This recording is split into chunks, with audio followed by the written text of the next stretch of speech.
Welcome to Random EU Lore Video Episode 3, a series where for 5-ish minutes I recount random obscure facts from the Star Wars EU lore, in a little package. None of the facts really relate to each other, at least not intentionally. Most of these facts are random things I found interesting to note down, sometimes due to oddities, randomness, or what I perceive as coolness. If you haven't watched the first 2 episodes from a few months back, I'd recommend you check them out. With the intro out of the way, let's get into the lore. In 25,053 BBY, an early war, the Unification Wars, ravaged the galaxy. This war was caused by a power vacuum created when the biggest power in the galaxy, the Infinite Empire, collapsed.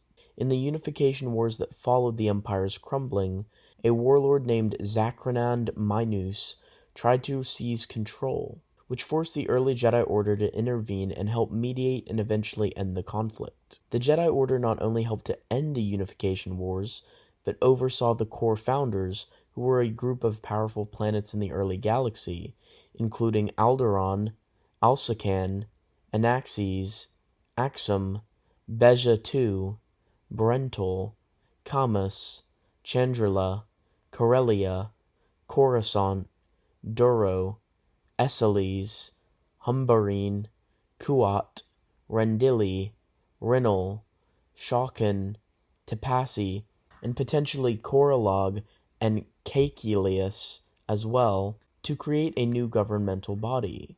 The core founders founded the Galactic Republic as an intergalactic government run by a democracy to help keep peace between various planets and star systems. The Galactic Constitution was the founding document for the Galactic Republic, penned in the same year, 25,053 BBY, by a member of Alderaan's House Organa.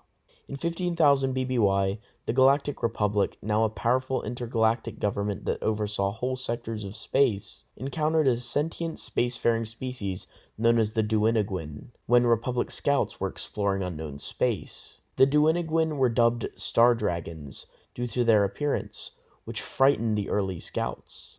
Fleeing in terror, the Republic scouts offended and confused the usually peaceable Duinuoguin. Due to the disastrous first encounter, the Duinuoguins chased the scouts back to the capital of the Republic, Coruscant, and attacked the planet. Their attack destroyed much of the cityscape on Coruscant, as the powerful species breathed atomic fire. The war, later called the Duinuoguin Contention, luckily did not last long, due to the Chancellor of that time period recognizing what the rest of the Republic viewed as mindless hostile creatures were actually intelligent life forms. The Chancellor of the Republic, Chancellor Felorian, convinced Bors Matto, a Duinuoguin philosopher who spoke on behalf of the Duinuoguin people, to try to come to an understanding, and eventually the two were able to work out an agreement to end the war. The two were long proclaimed as heroes for working together and overcoming their differences, and the pair had statues erected of them.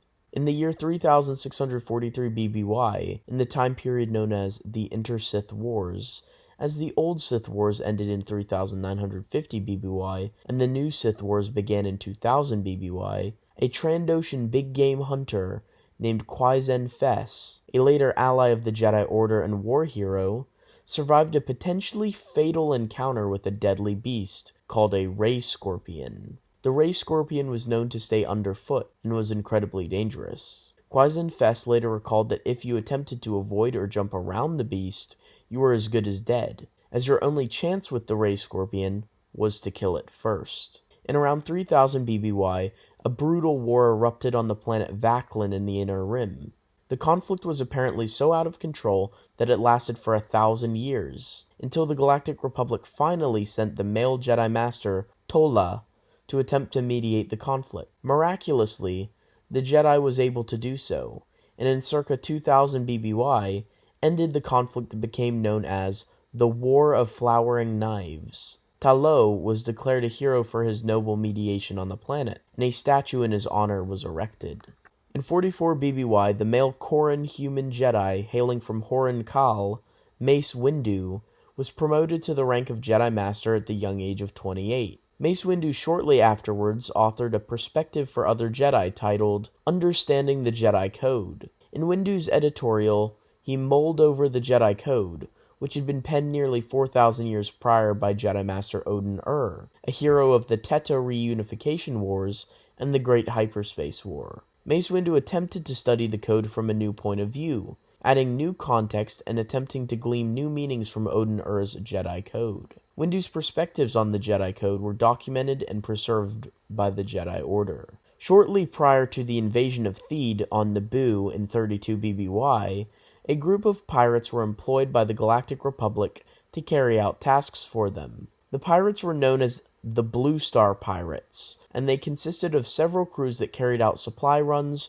rescue attempts, covert missions, and more for the Galactic Republic. The Blue Star Pirates were known not to be crossed, as they were armed with extremely powerful military-grade weapons that had been supplied by a shady crime boss, loosely affiliated with the Republic itself, known as Jala Spree. In 19 BBY on the planet Vaklin, the Sith Lord Darth Vader ordered that the statue commemorating Ta Lo for ending the War of Flowering Knives to be taken down, as the people on the planet revered the Jedi almost as gods, and Vader had been ordered to wipe the planet clean of Jedi influence. The people were resistant to Vader destroying all traces of the Jedi ever having been on their planet, as many of them viewed it as him taking away a part of their history and culture. Vader was not to be underestimated, however, as he quelled the angered people on Vaklin by killing a Jedi and displaying his body to them. The Minorish Jedi was named Chona Bene, and had survived Darth Sidious's Order 66, hiding for over a year on Vaklin amongst the locals. Vader's killing of him, a Jedi the people had revered as a semi-deity, forced them into being a subservient planet loyal to the Empire. During the Galactic Civil War between the Galactic Empire and the Rebel Alliance to restore the Republic in 2 BBY, a mercenary group that consisted of smugglers, pirates, and bounty hunters, known as the Happy Blasters, were known to be active. The group had encounters with both the Empire and rebels, and were led by a human male smuggler named Salem Victory. Salem Victory and his cyborg first mate, Dap Solus, convinced the group of mercenaries to search for an artifact that had been imbued in the Force on the planet Kreekal. It is unknown what the group intended to do with the object, or if they ever successfully recovered it. Thank you for watching this one. I know it went a little longer than normal. If you have any ideas or interesting tidbits of lore from the Star Wars Expanded Universe that you would like to see me cover in a Part 4, let me know in the comments. I'm not sure when a Part 4 will be released, as it's been several months between episodes 2 and 3, but eventually an episode 4 will come. So let me know what you'd like to see covered in it in the comments below.